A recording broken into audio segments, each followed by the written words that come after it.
자, 전국의 법정치를 선택한 수험생 여러분. 자, 이제 제가 이 자리에 쓴 거는 여러분들에게 이번 구평 임대차와 관련된 15번. 이게 지금 뭐 질문도 많고 여러분들이 좀 궁금해 하기도 하고, 그리고 이제 여러분들이 굉장히 좀 관심을 많이 가지고 있는데 조금 어려운 부분이기도 해서 이 부분을 여러분들에게 조금 자세히 좀 전달을 하려고 이 자리에 섰습니다. 자, 지금 이제 이 문제의 사실관계를 먼저 볼게요. 여러분이 이제 그 시험지를 가지고 있다면 좋은데 그렇지 못할 가능성도 있으니까 한번 좀 볼까요?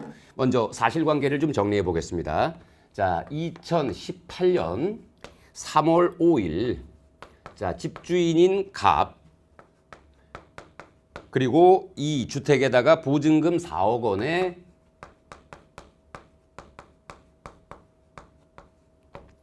을이 임대차를 했어요. 그러니까 을은 임차인이 되는 거죠. 을은 임차인. 자, 근데 문제는 기간이 몇 년이었냐? 임대차 기간 1년으로 계약을 했습니다.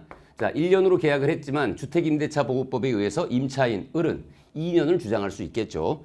자, 그 다음에 어떻게 했습니까? 2018년 3월 15일 입주를 했어요. 3월 15일 날 입주를 했고요.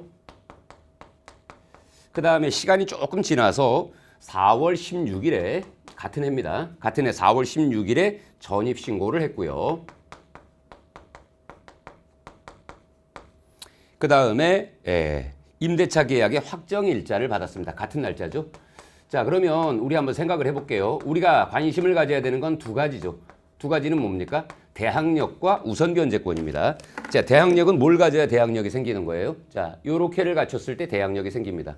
근데 문제는 전입신고의 효과는 그날 바로 발생하는 것이 아니라, 입주는 그날 바로 발생해요. 근데 전입신고는 그날 바로 발생하는 것이 아니라 어떻게? 그 다음 날 4월 17일 새벽 0시에 효과가 발생한다라고 법의 규정이 있죠. 자, 그러니까 결국은 대항력을 갖는 날은 4월 17일이 되는 거고요.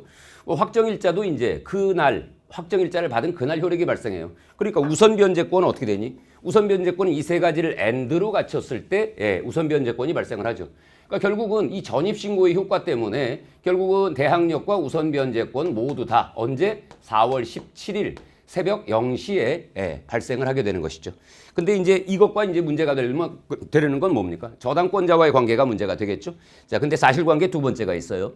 2018년 6월 16일, 18년 6월 16일, 갑은 병에게 주택을 팔았습니다.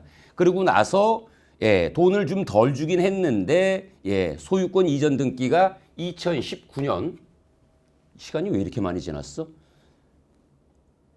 2019년 5월 7일이면 시간이 꽤 지났네요. 2019년 5월 며칠이요? 5월 7일. 자, 등기가 넘어갔습니다. 근데 문제는 돈을 덜 줬다는 게 문제죠. 돈을 덜 줬지만, 자, 소유권 이전의 효과는 뭐예요? 등기로 발생을 하거든. 그러니까 이 등기는 물권적 효과가 있는 거예요. 근데 지금 돈을 덜 준 건 뭐죠? 채권에 불과한 거거든. 만약에 이 매매계약 자체가 무효라면 등기도 효력은 없어요. 근데 지금 매매계약 자체는 채무불이행의 문제가 있는 부분은 있지만 무효는 아니거든요.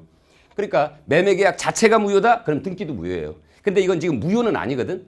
그냥 채무불이행 상태일 수 있죠. 여기 정확하게 나와 있지는 않지만 채무불이행 상태일 수 있죠. 이건 채권의 문제입니다. 근데 등기를 했기 때문에 뭐예요? 소유권은 넘어간 거예요. 그러니까 소유자는 누가 된 거죠? 2019년 5월 7일에 누구? 병에게 소유자가 넘어가게 되는 거죠. 병이 소유자가 되는 겁니다. 채권의 문제는 여전히 남아있어. 그러니까 분쟁은 계속 되겠지만 일단 소유자는 병이 되는 겁니다. 여기서 이제 기억할 건 매매 계약 자체가 무효일 때는, 계약이 무효면 등기도 무효가 돼요. 그러니까 이제 일단 등기를 말소해야 되겠지만은 이게 지금 계약이 무효되는 상황은 아니죠. 채무 불이행 상태에 빠져 있지만 등기가 넘어가 있는 상황입니다. 자, 요런 상황이고요. 자, 그 다음에 세 번째, 19년 7월 9일에 B에 의해 저당권이 실행됐습니다. 자, 경매가 진행되고 있었고 2019년 8월 19일에 정에게 매각됐어요. 그러면은 이제 정을 경락인이라고 부를 수 있겠죠. 아무튼 그럼 이제 우선 문제가 되는 건 저당권자와의 순서죠. 이게 저당권자와의 순서입니다. 그러면 지금 저당권자가 A와 B가 있는데 저당권자 A의 날짜는 등기 날짜가 언제냐? 4월 16일입니다. 4월 16일. 그 다음에 저당권자 B의 등기 날짜는 언제냐? 라고 하면은 5월 9일이에요. 근데 지금 이 친구가 우선 변제권을 받게 된 건 4월 17일이니까 여기서의 우선 변제 순서는 A. 그런 다음에 뭐가 되죠? 임차인인 을 그리고 B의 순서가 됩니다. 비록 B가 경매 신청을 했지만 경매 신청을 한 사람이 무조건 순위가 올라간다 이런 건 없어요. 등기 순서니까. 그러니까 우선 변제 경락된 금액으로부터 돈을 받을 수 있는 건 이 순서가 된다는 점을 기억하시면 되고요. 자, 이제 선지를 좀 볼까요? 기억. 2019년 5월 7일 병은 X주택의 소유권을 취득한다. 맞나요? 네. 등기한 날짜에 소유권을 취득했습니다. 맞는 겁니다. 자, 니은 19년 7월 9일 병이 19년 7월 9일이면 이제 소유권이 병에게 넘어가 있은 후네요. 그리고 계약 기간을 이미 어떻게 해요? 1년 훌쩍 넘어간 상황이죠. 19년이니까요. 19년 7월 9일이니까. 자, 을은 임차권을 주장하여 병에게 대항할 수 있다. 있을까요? 네, 있습니다. 왜냐하면 법이 몇 년을 보장해요? 2년을 보장했지. 대항력 이미 갖췄죠. 이미 대항력을 갖춘 상황이니까 자, 대항력의 의미가 뭡니까? 자, 집주인이 바뀌어도 보증금 돌려줘. 그리고 기간 보장해줘. 두 가지를 주장할 수 있거든. 그러니까 니은의 상황에서 기간 2년 보장해줘를 주장할 수 있게 되는 것이죠. 그래서 니은도 맞고요.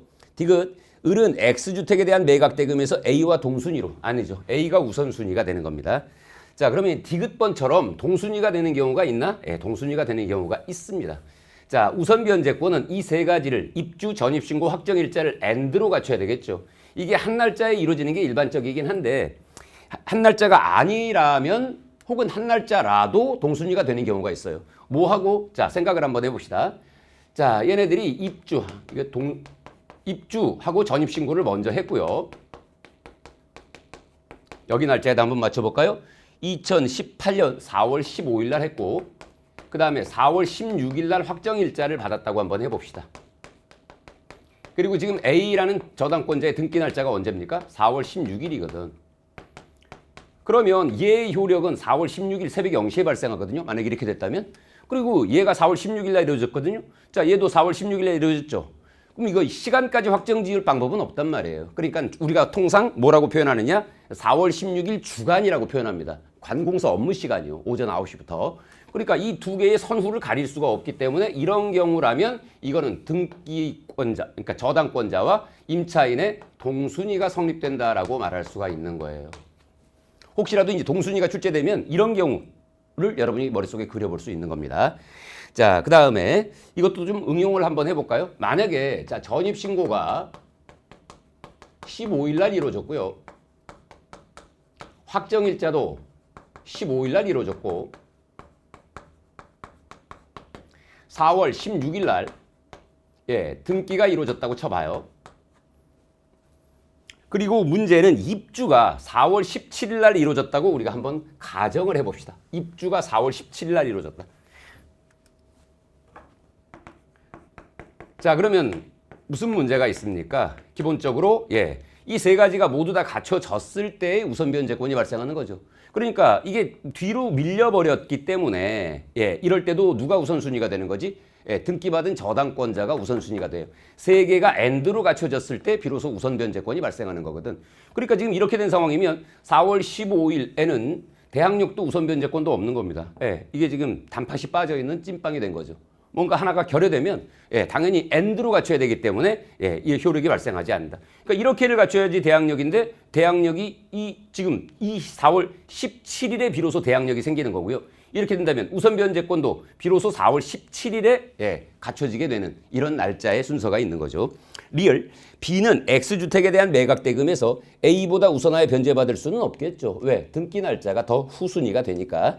자, 그럼 여기서 깔끔하게 일단 여러분들이 복잡하게 가면 갈수록 오히려 더 어려워질 수 있어요. 주택임대차가 단순하진 않으니까. 가볍게 가보자. 자, 먼저 소유권은 언제? 등기를 한 날짜에 소유권이 넘어가더라. 돈을 덜 줬다 하더라도. 그 다음에 두 번째는요. 자, 전입신고의 효과는 언제? 그 다음 날. 그리고 우선 변제권이나 대항력은 언제? 세 가지가 AND로 갖춰졌을 때에 비로소 발생할 수 있다. 하나라도 결여되면 발생하지 않는다까지 정리를 하시면 여러분이 되겠죠.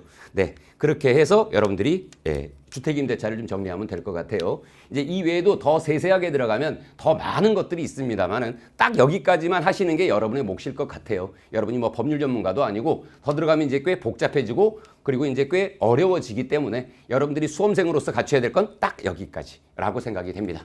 자, 여러분에게 좀 도움이 되셨으면 하는 생각이 있고요. 저는 물러가겠습니다. 멸치 이용재였습니다.